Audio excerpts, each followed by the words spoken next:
Hey, happy Friday, everyone. Welcome to another edition of the Disney Morning Show. I am Dubin Mosley here. I'm the one on your left, co-founder of Laughing Place. Over there is Kyle Burbank. I just got an alert on my watch that says that Laughing Place, the Disney Morning Show, is live. Is that weird to get an alert for a show that you're on? You've been acting forever. This is nothing for you. Which I see green. I'm curious what the rest of your shirt is. It is. Oh, that is so cute. I believe this is from Primark. That's a great shirt or sweatshirt or whatever it is. Thank you. All right. Let's see. We're gonna have fun today. We're gonna have a special guest on with us today, Tony Betty, everyone's favorite. And we have an intro for him. Don't forget. Oh, I knew we did. I didn't know we had it under here, but I'm glad. I also yesterday was reminded of the seagull alert as we did our walk and talk, and we saw an actual seagull. Did you use the seagull alert for that? It was delayed. Admittedly, okay. It wasn't until I was trying to find something else that I was like, "Oh yeah, hey, from Brooklyn, New York. Nice to see you. How you doing? Thanks for joining us, and good morning to you, Vanta. Your cutie Mickey, that looks like. All right, we're going to start the day the way we start every show. Only her friends in the morning, I guess. A look at the Disney stock price. You know, it'd be nice as hotkeys. And Disney still doing pretty well. Down a tiny bit from yesterday, but still way up on the recent past. The interest rate reduction is helping Disney as it is the entire stock market. Never forget, we got a long way to go. And now it's time for.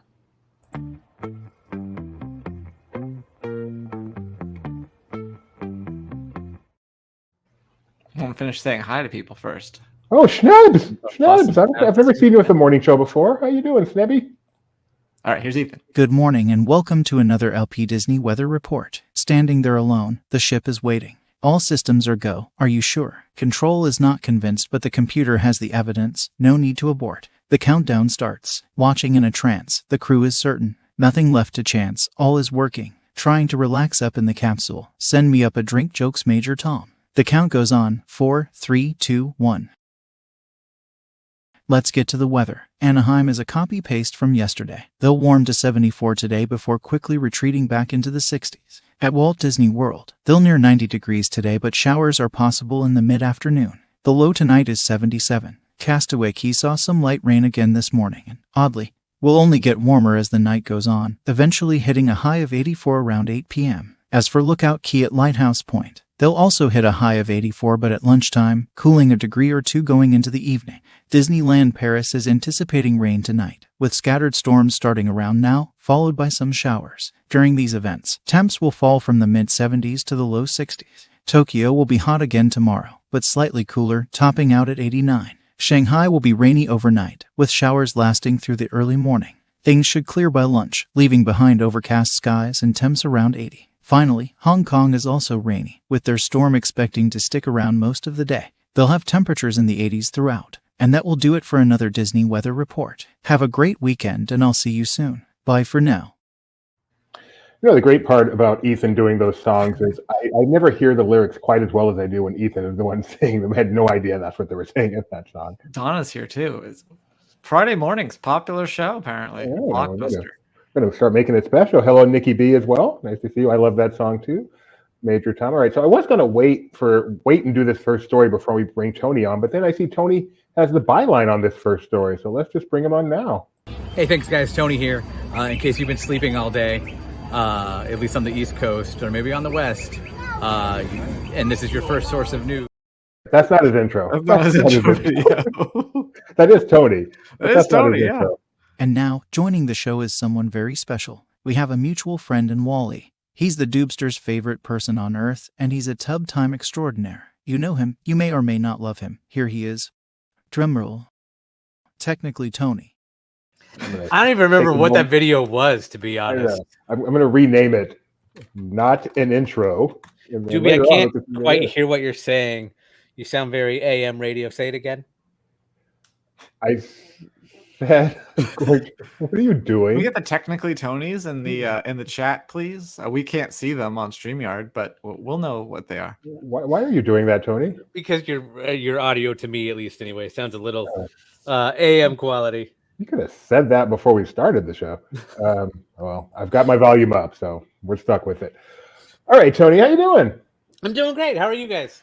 Good. Long time no see. We go through Feast or Famine. There are times when we talk a lot, and then I feel like I haven't seen you in months. I love that feast or famine. That's fun. Yeah, I'm not saying which is which. Okay, so Tony Betty is here to talk about a book he read recently, contrary to popular belief. Tony can read some animation news, but then we're going to start with some stuff from Tokyo, and I see Tony Betty has the byline on this. So well, I wasn't the one there. I know, but you hopefully You got read back the article. Hopefully you at least read the article. So tell us about Reach for the Stars. Well, it's a new nighttime show at Tokyo Disneyland, featuring all kinds of characters that can fly, which sounded a little familiar to those of us in Florida, like myself, that did a drone show recently where characters could fly. Dreams that soar. This is Yes. Reach for the Stars. Yes, and I've said it just like Woody the entire time. So this is a projection show, right? It's projection, fireworks, lasers. I thought Tokyo had fountains in front of their castle, but I guess they didn't. Or if they do, they're not using them.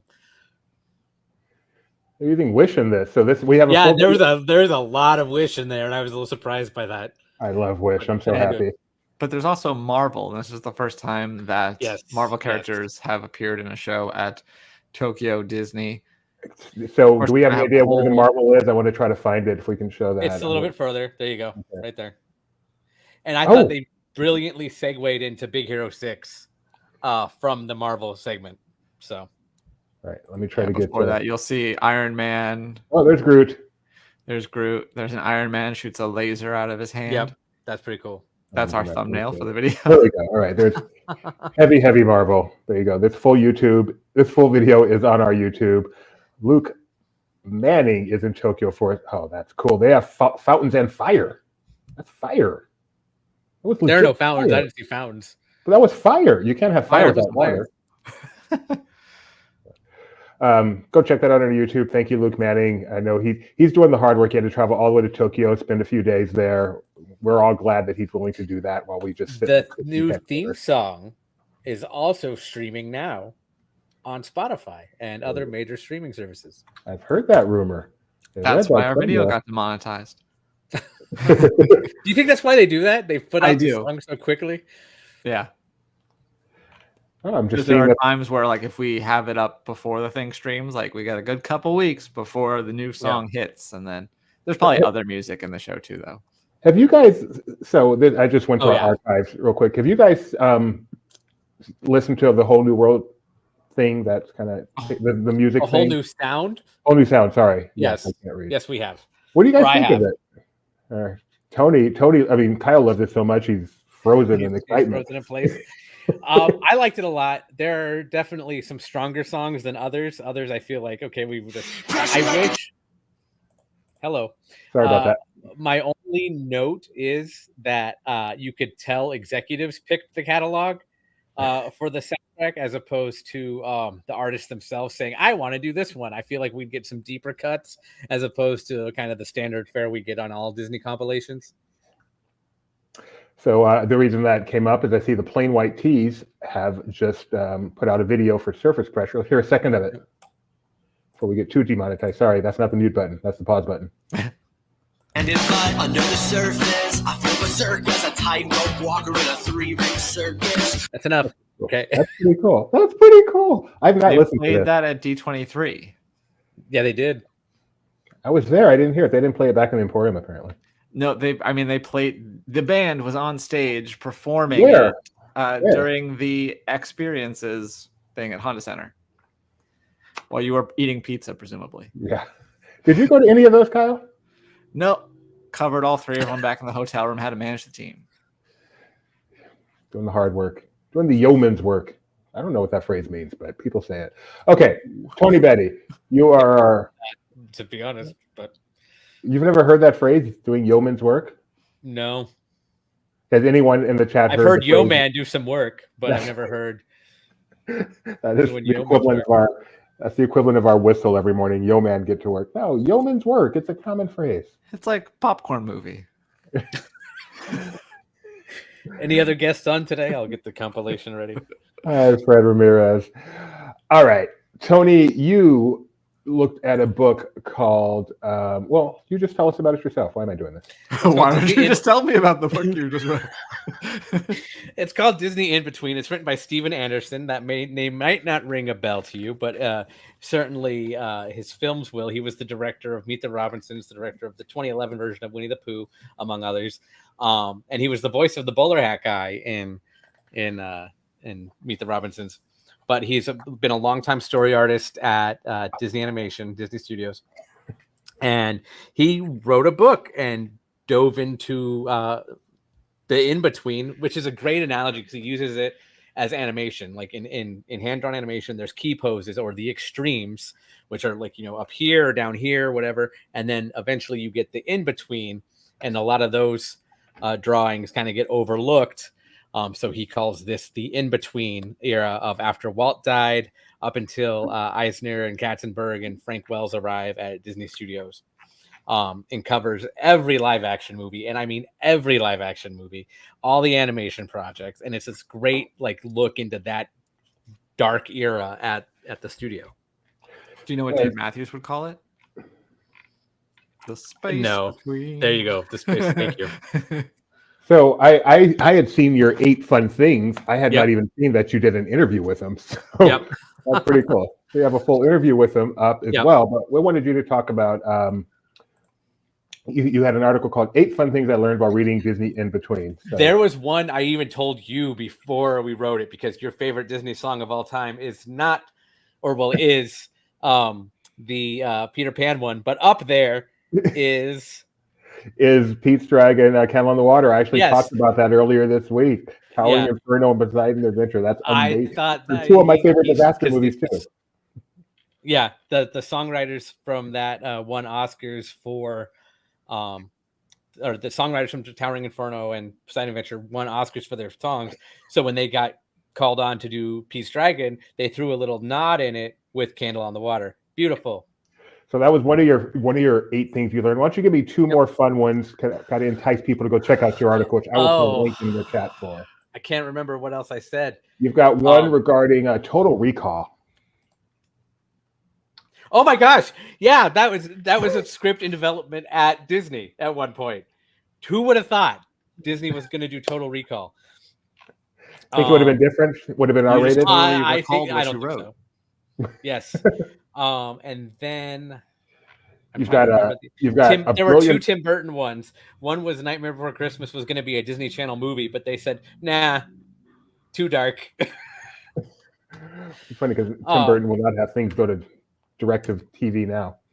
Yeah. And then that he left Disney after his movie got a PG rating and they refused to screen it with Pinocchio. He did the live action short Frankenweenie, which later would become a full length animated feature. But did that play into why he left Disney? Yes, according to Steven in the book, that's exactly why he left. And it's funny because I was looking more into that, and so many people say he got fired, but all accounts and Steven cites his sources say he left. So, pulsing us up. This is from Old Mill Press. This isn't Disney. Yeah, that is an Old Mill Press book. Yes. Oh, so it's not the official word, so they can go a little more. Yeah. Can they? Or do they, kind of say, take that out?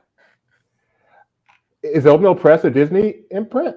They're not. Don Hahn's? Aren't they associated with Don Hahn? It's Dave Bossert, former FX animator. I screwed them up. Yeah. Yeah, that's what I thought. I thought that was completely independent. They can say whatever they want. Yep. But that's why I emphasize that Anderson has pages and pages of notes citing all the sources he has. He had been working on it, as you can see in the interview. He had been working on it since he was working on Winnie the Pooh. That's when he said, "I'm working with Bernie Mattinson every day. Why don't I just start talking to him?" And Bernie Mattinson, Disney legend, the late Disney legend, who is now has a theater named after him at Animation Studios. Yeah. He is frequently featured throughout that book, especially on the animation side of things. I actually thought of your wife Rebecca, Doobie, because she is, as far as I know, the person who knows every single live action title, dude, from Walt Disney Studios that I can think of, like The Hunchman's Backyard and Glory to the Cornfield and like all these other. I just made that's a those great up. idea. But well, you think you made them up. You're not really sure. I know that might be. But I know Scarecrow of Romney Marsh is legitimate, but it sounds like something I made up. That is my next trivia contest. They take in so many of them, and I'm like, I bet Rebecca would find at least one of these surprising. So I'm totally going to do some questions like that was another thing in the book. They're like live action backlot kind of thing north of Hollywood is mentioned throughout, and Steven and I kind of talked about it in an interview how because of that that use of that same space and the fact they're cranking them out almost like sitcoms, they all kind of run together. If you look at that era. Steven about opening Winnie the Pooh against Deathly Hallows Part 2? No, I did not. Okay. I tried to keep it to the book. I told him at the beginning, I'm going to fangirl a little bit. Give me 2 minutes. And then we talked about the book. So that's Disney Between the Lost Years, 66 to 86. You can buy it from Old Mill Press directly, signed by the author, Steven Anderson. 504 pages, hardcover. Tony recommends it. And you can read all about it on the, I'd recommend you can read all about that on the links we just gave. Well, we got you, Tony. Let's talk to you about a couple other things in the animation realm. First of all, I'm sure you heard the big news from Walt Disney Animation Studios yesterday. Changes at the top. Mm-hmm. Why don't you quickly say what the change was and then give us any thoughts you have? Bye, Jennifer, CCO. She is stepping down to filmmaker to quote unquote focus on the upcoming Frozen projects. I have a dead horse around here somewhere. You have a bat, guys? Oh, no? Okay. And then Jared Bush, the screenwriter of Moana and others, including Zootopia, is stepping into the chief creative officer role and taking over from there. And do you have any thoughts on that? I think he said all he needs to say with the description of the news. I'm excited about. So here's my thing. He's kind of picking up where She Is Left Behind, which is now a line of sequels. That said, I know he is a pusher of fresh ideas and new original stories. So I hope for that. My only caveat to that is Jared Bush is more known for answering Q&As on his Twitter account that fill in all the plot holes of the movies he's written. So I'm not sure what we're going to get from coming up. Almost every day he's answering questions about Encanto to this day. What about this family member? What happened here? What happened here? I'm like, all of these questions could have been written into the movie. But I hope he stays that accessible, though. And apparently the creator of Original is directing Zootopia too. Yes. Okay. Or he's in there somewhere. And writing on he wrote on Moana 2 and is writing on the live action Moana. So just the same story 3 times. It's like a Goosebumps book. And speaking of sequels, we did get the news yesterday that Moana 2 and Mufasa the Lion King will be going to IMAX. Ooh, say it again. You a fan of that, Kyle? No. Tony? I'm always down to see animation larger, but the problem is it formatted for it, or is it just going to be lifted into it and put it on the bigger screen? Because I feel like if you're going to do something on a special film technique like that, you have to kind of make it. So you want them to animate I know this isn't hand animation, but you still want them to animate it in 70 in addition to 35. Like that sounds like if they could do it with Fantasia 2000. They could do it. I say that because Fantasia 2000 was the one that was made for IMAX, and the others that went to it were not. So, do you consider Lion King and Mufasa 2 animated films? I consider them photorealistic live action animated. You just covered everything. Yeah, stop motion, claymation, the whole thing. Okay. Yep. Will Vinton, Banker and Rass. You're looking forward to Moana 2? Yes. I hesitate. I am excited for it, and there are two ways this can lean. A, because we already know it's the Disney Plus series lifted from Disney Plus and put into theaters. What did they do to make it theatrical, or was it that good to begin with? But I know they've been working on it for another year, and the series was almost done a while ago. So what have they changed? And also, does that mean we have 3 and 4 lined up? Because it was supposed to be like 10 episodes. So if you're ranking them at 22 minutes each, you've already got more movies queued up. So let's see where it goes. So you're not expecting it to be like, what was it? Was it Cinderella 3? A Twist in Time? You don't think it's going to be that kind of episodic? I don't know. We'll see. So we haven't done this show in a long time. We would have talked to you about this months ago, but we didn't have the chance. So I'm going to ask you now. The #1 animated film of all time came out since we last did this show. And I know you're a huge Pixar fan. What were your thoughts on Inside Out 2? I liked it. I liked it a lot. As I said in the review too, if only he wrote a review of it. I know that the first one set the bar so impossibly high. It could never be as good as the first. But that said, if it was a standalone movie, it was fantastic. I loved it. I love the way anxiety and anxiety attacks were portrayed. I loved that. I just everything I have is very trademark Tony nitpicky, but other than that, 4 out of 5. Worthy of being the #1 animated film of all time? Is that critically or box office? It's box office, right? So yeah, it has to resonate with the audience, and it obviously resonated with the audiences everywhere. It's very relatable. And I anticipate we're going to see more of Riley's journey as a human. So this comes to Disney Plus next week. So you think I should finally see it? You haven't seen it yet? Are you serious? You're the one? I'm the one. I shouldn't be surprised. I don't know why I'm surprised. We were going to see it opening weekend. It didn't happen, and then once you lost that opportunity, it was gone forever. Right. Yeah, you should probably take some time. There are aspects of it though that I'm like, this is beautiful in a theater, and that's why I'm very glad it went to a theater. Okay, so I'll make sure I watch it on my phone, not my TV, just for that reason. Yeah, absolutely. If you have an iPod Nano, or the AirPods are getting the screen now on the case. I don't know if you've seen that, but yeah, watch it. Are they really? Is that why people were lined up at the Apple Store when I was on my way in? That or the 16. Okay. You always know it's Apple release day when I pass the people lined up at the Apple Store. I don't know what you're talking about with the screen. The AirPods case has a little screen on it now, and people are comparing it to the original Nano. Fred Ramirez, I actually agree with his comment. Sorry, I'm seeing it. Which one? Highly recommending it, or the one above it? The the Lion King films are not considered animated, box office wise, I guess, which is true. Otherwise, I don't know if it would still be the Lion King of 2019. I'd have to look at my numbers. Did that do that well? Wow. All right, Tony. Well, I appreciate you joining us. I know you've got a lot of writing to do. It's your busy LP gig, so yes, let's get back to it. But speaking thank of you, Pixar stuff, and we will. What do you got there? Wade and Ember. That's another one I really need to see. Yep. You're killing me. Smalls. But we're going to try to find an excuse to have you on every week, Tony, because you are a delight. All right. Thanks, old bean. Okay.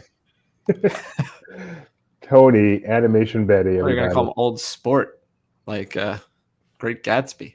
All right. In other news, Disney has decided that this is what I wanted to check out. Disney has decided that they are dumping Slack.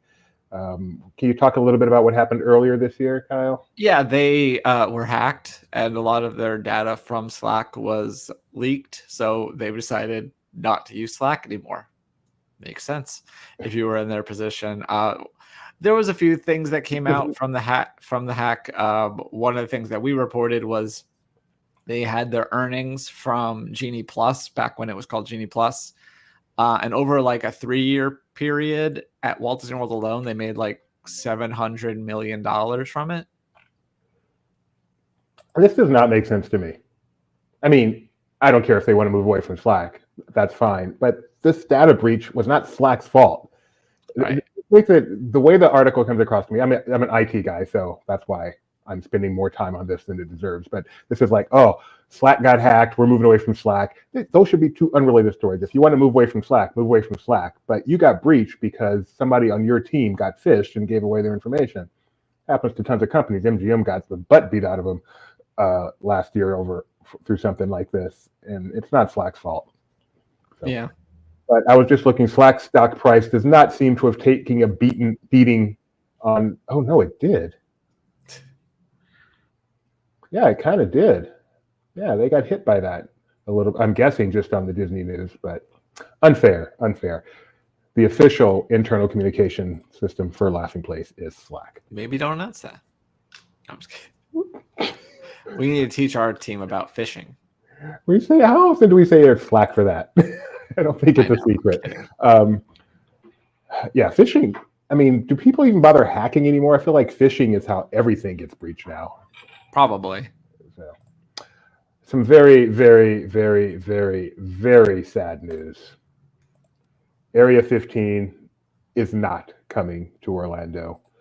No, it was announced a couple of years ago it's very popular in Las Vegas. So there also seems to be some confusion. So what it's known for in Vegas is Meow Wolf, and specifically the Omega Mart. And so people kind of thought that this was going to be Meow Wolf. And I don't know. They're two separate things. Like right. Meow Wolf is a space inside of Area 15. So I don't think Meow Wolf was actually they might have ended up being a part of this, but I don't think they're the ones behind it. But anyway, the point is that it's canceled now. I don't know exactly what happened, although the land that they purchased might be worth more now because it's not far from Epic Universe, and so it'll be a very prime real estate. Oh, Tony wants to talk.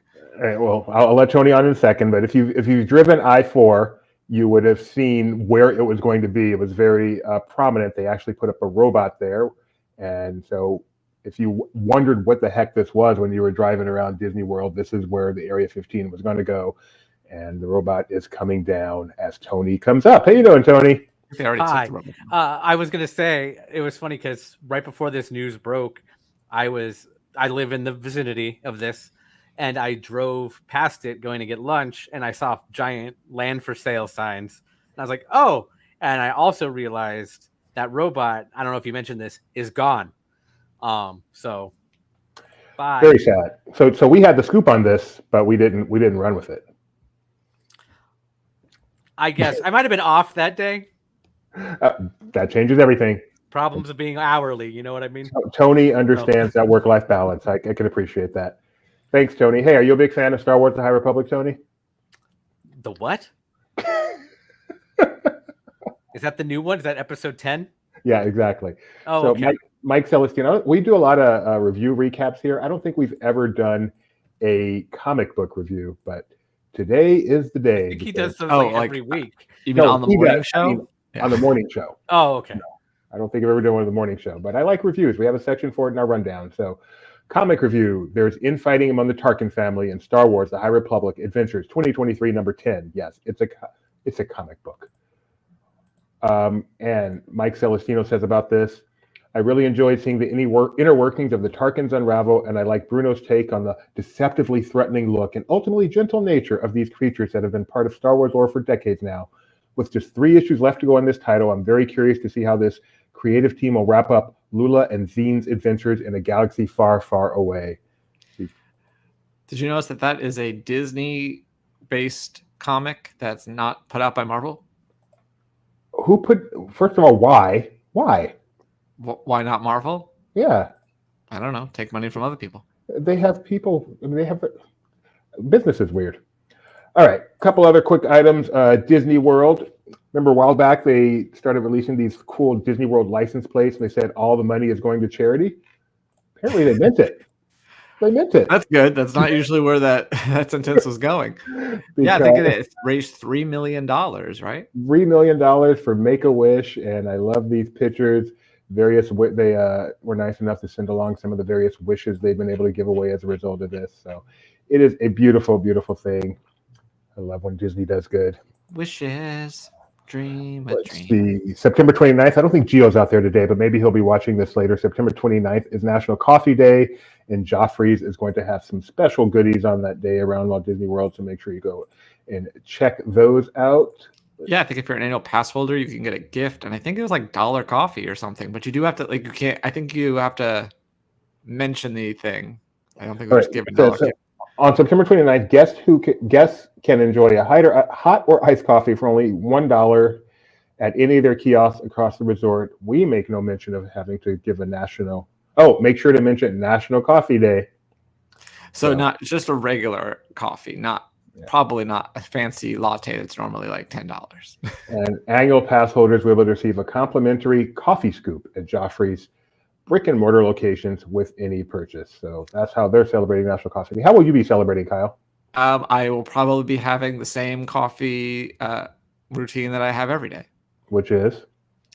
I make a K-cup in the morning, usually first thing, except on Mondays. We have pour over Mondays. And then later in the day, I'll either have a commandeer or I'll do a pour over. Do you call it pour over Mondays? So, you want the full origin of pour over Mondays? I do. Becca now has an office job, so she takes her metal insulated tumbler, brings it home for the weekends, but then goes to work with it on Mondays. So we have pour over Mondays while she has her cup, and then the cup is at work the rest of the week. Yes, you need to book a flight for a free scoop. Using some of our CEO logic there, I think. I was going to say have a relative get it, but her relatives aren't annual pass holders, so they won't be. Okay, we have some fun videos. We have no Disney history, no miscellaneous. All we've got left is some fun stuff. So I'm going to go ahead and call an audible and declare this.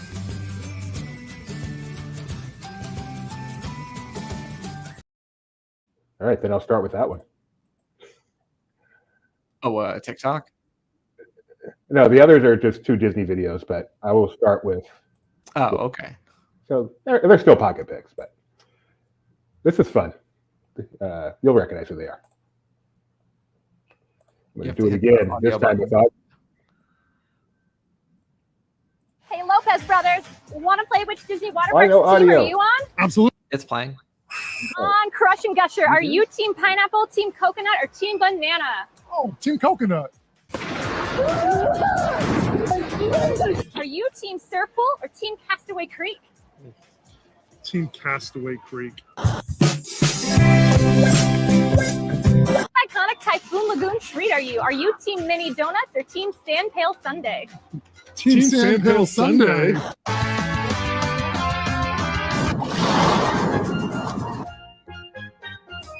Hey, Lopez brothers, want to play which Disney water parks team are you on? Absolutely.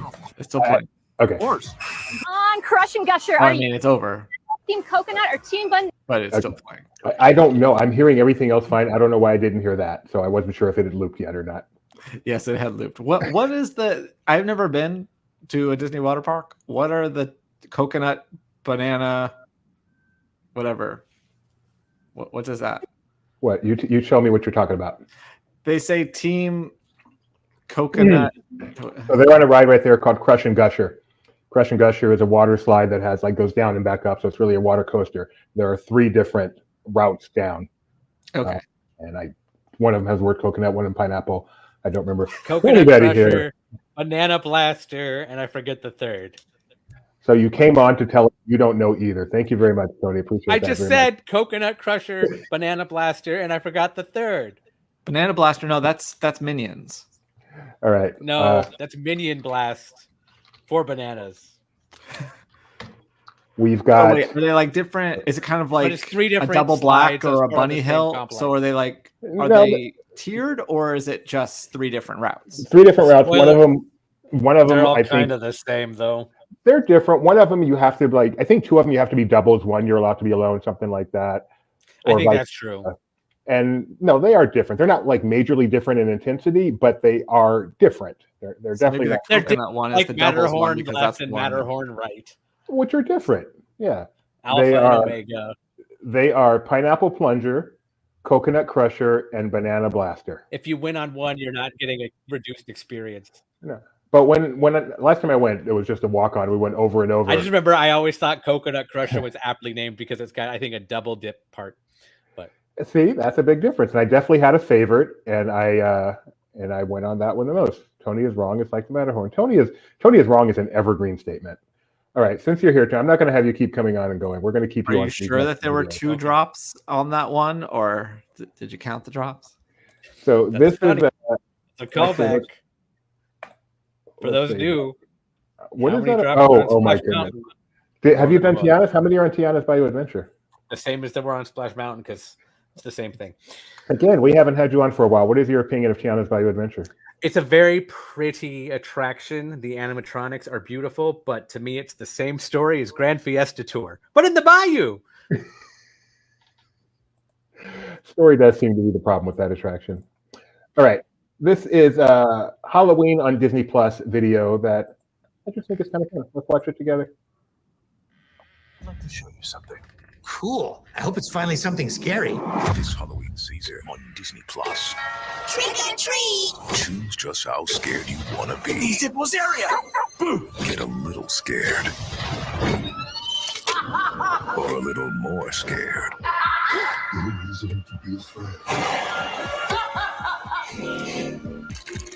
Or you can get very scared. Be careful.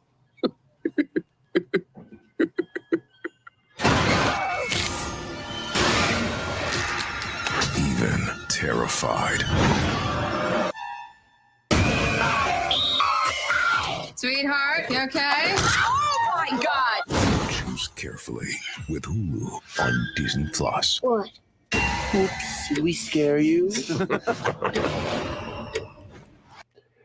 Further proof that Hulu should not just be under the Disney Plus banner. I just said bibbity bobbity boo. You know what I mean? You are so right that the bag of donuts are what Tyson Lagoon's known for. Why would they pick ice cream? I understand Hulu on Disney Plus, but this video is just branded Disney Plus. They call it Huluween, but Disney Plus. I don't like that. That's not good. Do more people? This is a legitimate question. Do more people have the bundle so they have Hulu on Disney Plus than just standalone of either? I don't think we know the answer to that question. Okay. I thought it was part of the Slack release or anything. It may have been. All right. This one. Why would you pay individually if you could bundle, though? Well, Like, not everybody has. Like, bundling let me rephrase: if you have Hulu but not Disney Plus, or Disney Plus but not Hulu, because if you have Disney Plus, you can't get Hulu if you don't have it already. Or password sharing. But anyway, I don't understand, Tony. I'm saying because it shows it all as one. Like you could get it all on Disney Plus, but you can't get it on Disney Plus if you don't have Hulu. Right. Correct. Right. So if you have Hulu but not Disney Plus, you still get some of that. But they're making it look like it's all Disney Plus. They are. That's why I mean, not only is it problematic as far as branding Disney, in my opinion, but it's also misleading because you don't just need Disney Plus. You need Disney Plus and Hulu. I mean, that's why I asked, do more people have it together than just standalone? Well, we don't ask, but yeah, that is not Disney Plus content. That is Hulu content, and why they would want to don't like it. Anyway, this is more fun. This is also a Hulu and Disney Plus compilation, but in this case, it's the Disney Plus that's truly Disney Plus that is the more scary of the two, but not nearly as scary as what we just saw.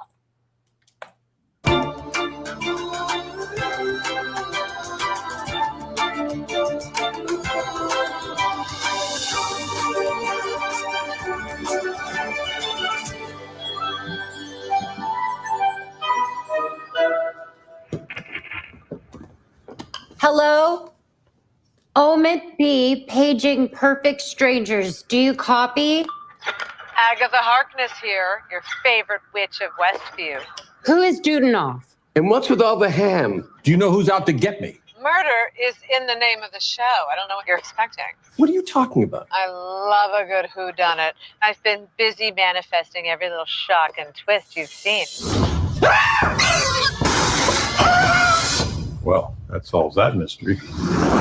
Oh, hell. Who's been messing up everything? It's been Agatha all along. That's a mashup I can go for. All right. I can go for that. I just got excited when they said Perfect Strangers. I thought we were going to see some Balky Bartakamoose up in there. What's his last name? Bartakamoose. Everyone knows that. All right. Tony, what you been working on, or what do you got coming up that you're working on? Anything fun? Well, right now I'm putting together the construction photos of the new Space Mountain at Tokyo Disneyland. Or really the dismantling of the old. Correct. No, it looks like they're building it brand new next to it. It looks like it. Am I misunderstanding? No, this? you might very well be right. But they are also dismantling. Oh, well, yes, correct. The deconstruction and or construction of another one. So here's a headline. I'm not going to read the source for it. It's not the one you might think, but we wore boxer shorts to Disney World, and here's why we recommend it. Okay. I hope you're wearing.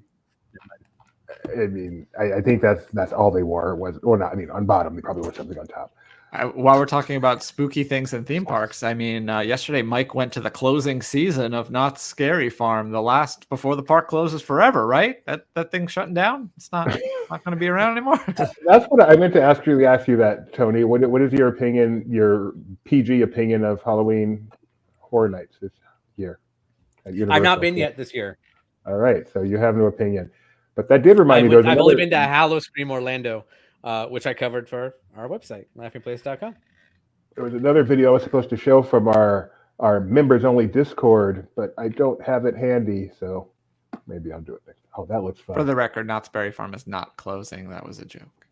Yeah, where did that come from? I'll tell you later. Okay. I keep hearing this like circulating, and I'm like, I don't understand. I'll explain it to you after. It's a headline that is intentionally extremely misleading, and also at the same time, then you can appreciate it because then you're like, "Wow, it's technically not incorrect." Yeah, I think this works for it. Oops. Do you still play those games with Kyle on this morning show, Doobie? We cut the games. Now we just give it to you straight. This is a Nikki B request. This is a new coaster coming to Cedar Point in Sandusky, Ohio next year. This look fun, Tony? Assuming you can ride it? No, I probably wouldn't be able to ride it. And have you all done Gringotts at Universal Orlando? Yes, sadly. That pitch forward is so. I worked there at the time, and I was there the second day it was open, and we were on the attraction, and it pitched us forward, and all of the screens went to the test pattern because Universal loves their screens, and all of the screens went to their test pattern, and we were still locked in that position. Granted, it's not 90 degrees like it is here at this new coaster coming to Cedar Point, but the anxiety of just being stuck there and hearing somebody over the PA come on and say, you are locked with the next piece of track, but you could be released at any time, is forever burned in my brain. And that is more thrilling than that ride will ever be. And I can imagine if I'm just picturing that scenario on that attraction coming to Cedar Point. I like that when they announce new coasters, they give us like was basically 3D coaster tycoon footage. Yes, it's Planet Coaster. Planet Coaster, the new one. People actually, there are fans That's the view. That's the view. Go on. Now imagine hearing, you are locked with the next piece of track, but this could release at any time. It looks like what were you saying? Do we know stats? How tall is it? I'm on it. Okay. Fans actually will get like blueprints and concept art from permits and stuff like that, and now go on to Planet Coaster and make these videos. So it's hard to tell sometimes. This one, I believe, is actually released by Cedar Point, but there are people who make it. They did it with Velocicoaster a lot. So you can see what it would be. How the do you churro get stand. blueprints of a churro stand? Permits. Siren's Curse. 150 feet tall. That's still a lot, yeah. Taller than the Matterhorn. The Matterhorn's my Mendoza line. Taller than Matterhorn. That's huge. Okay. Mendoza line. What's that? Mendoza. He was a yeoman in baseball back in the day. Because I've heard it before. I've heard, man, those are some good fruits and pineapples, but I've not heard of a Mendoza line. You're kidding, right? That you have. I am. That was a joke. That one was a joke. But you haven't heard of Yeoman's work. I've not heard of Yeoman's work. No. All right, well, you have a job. My task for you, 2 tasks for today. Look up Yeoman's work, and then find a way to work it into one of the stories you write up today. Okay. And send me a link. Send me a link. I will do. All right. Thanks for joining us. We'll be back next week. This has been fun. Don't forget, you can become a member if you like this kind of stuff, or you just want to support Laughing Place. Click that join button, become a member. If you become a tier 2 member, you get to join us in the Discord, where we are having, I see 5 different topics that have had posts since I was last in there. So the Discord is hopping. Please come join us there. Tony, I'll send you a link. You need to join us there too. Thanks for joining us, everybody. We'll be back. I think I have. On Monday. Oh, well then maybe check it out. Maybe say something once in a while. Yeah, people love you, Tony. You're the most. Okay. I would venture to say, if we were to have a poll of the most popular person on LP, which we can't do because the losers get it, it hurts. We can't do because you're not doing trivia tomorrow. But on Tuesday, you're not doing trivia. I'll be not home, but I would bet you're that you're not going to be doing watching Inside Out 2 because you're waiting for Disney Plus. I would bet that you are the most popular person here at LP among our viewers and readers and such. Only because you forced him down their throats. Yeah, that's true. That's a fact.